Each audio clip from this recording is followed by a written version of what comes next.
Hello, this video tutorial is on celly. Celly is one of those tools that I use all the time in my face-to-face undergrad courses just as a helpful reminder. So for example, I'll go into my Kitty Lit course and I send them, because it's a lot of hands-on activities, and we meet on Tuesdays and Thursdays. The night before, I send them a message, what to bring. Tomorrow, bring any books that are mine or VCSU. Also check your grades. If you're missing an assignment, get it uploaded to Blackboard. If you did not read your storybook, bring your storybook. So it's a way for me to communicate, and they can also communicate with me. So you can see I have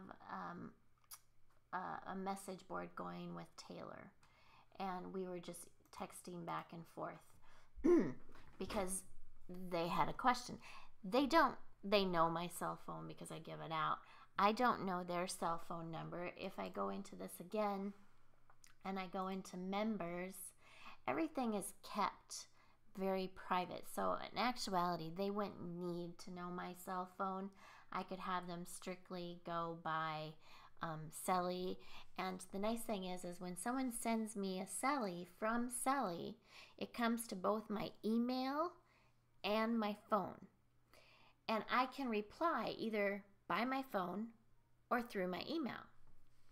So it's kind of nice. I do ask my students to put their names on it, so that the reason for this is that way I can start a message with them. If I notice, if I'm correcting and I'm thinking, why don't I have this assignment from this student? I can click on their name, send them a quick text saying, I don't have this, you're going to get a 0 if I don't get it in the next 5 minutes. And because it goes to their phone and they always have their phones on them, I always get the assignment right away. They send me back a text saying, oops, forgot, and then they upload it and I can continue correcting.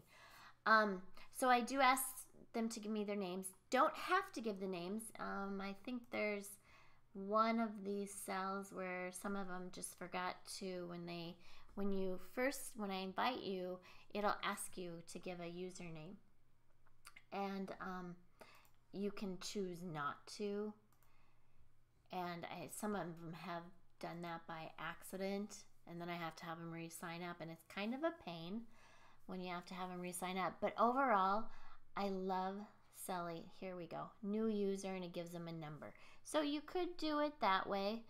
I just think because there's no spam with this, they don't text you, I don't get junk mail from them, nothing. It's awesome. I love it.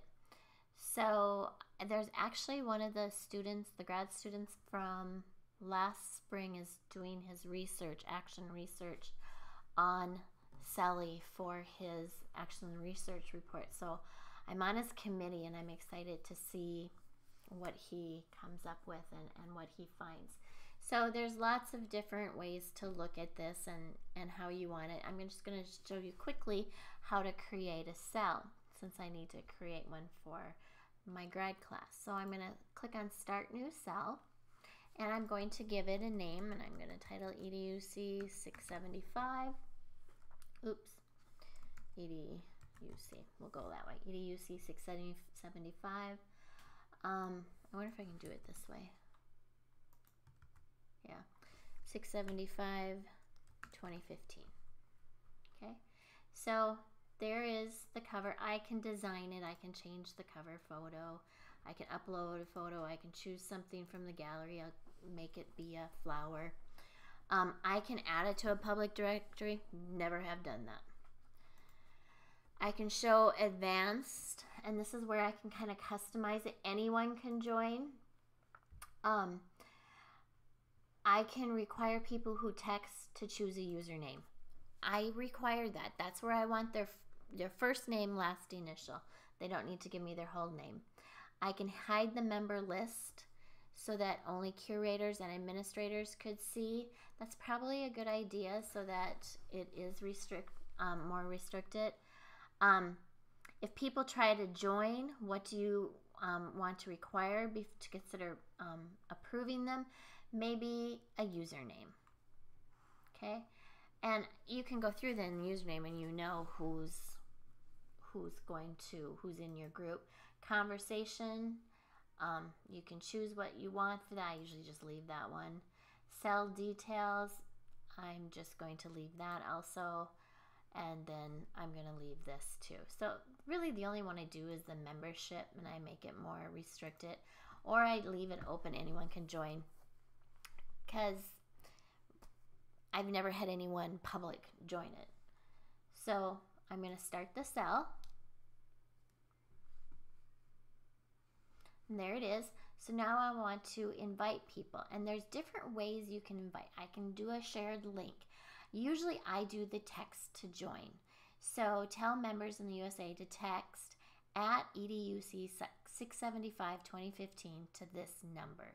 So this is the number you put in the top of your phone, and then this is the number that you text it to.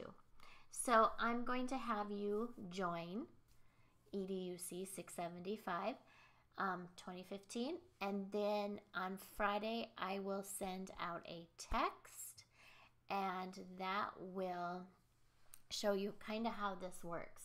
You can also embed a widget or send invites, but we're just going to do it this way. So I will screenshot this and put it on our blog or on our Blackboard. And you can see I have different people here that are in it. There's lots of different tools. This is your celly board, and when I click on this now, you'll notice I have EDUC 675 right here, and then my other ones are here. So that is just a little bit about celly. I hope you enjoy. Until later.